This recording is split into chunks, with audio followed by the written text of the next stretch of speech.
Docteur, durant la consultation, j'avais très peur que le mot Alzheimer soit prononcé, parce que je n'ai pas dit à mon père ce qu'il a, et il ne le sait pas.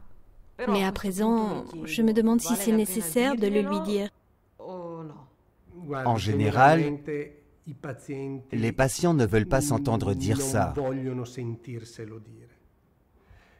Dans votre cas, votre père vous a-t-il demandé s'il a Alzheimer, ou le résultat des examens, l'IRM, la TEP, l'analyse du liquide céphalorachidien?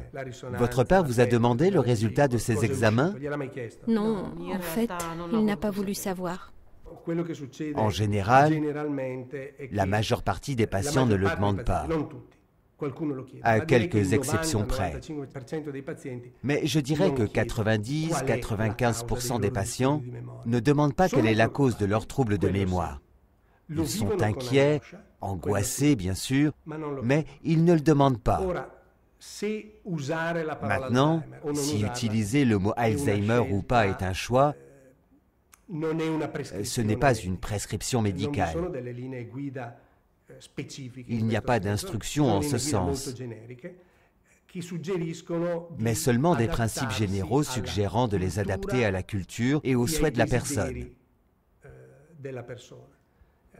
Dans le cas de votre père, s'il n'a jamais demandé ou manifesté d'intérêt pour savoir la vérité, je pense que c'est une manière implicite de ne pas s'entendre dire un mot qui serait perçu en soi comme une condamnation. Le problème de la communication du diagnostic est donc très délicat. Il n'est pas soumis à une prescription médicale.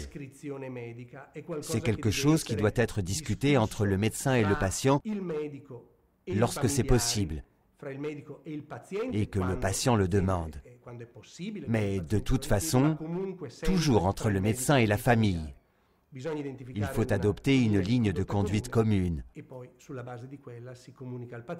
en fonction de laquelle on communique au patient la dose d'informations qu'il veut connaître et qu'il est en mesure de supporter. Il faut donc prendre en compte les dimensions culturelles de chaque patient et faire du sur-mesure, car la sensibilité et le milieu culturel des personnes sont très différents.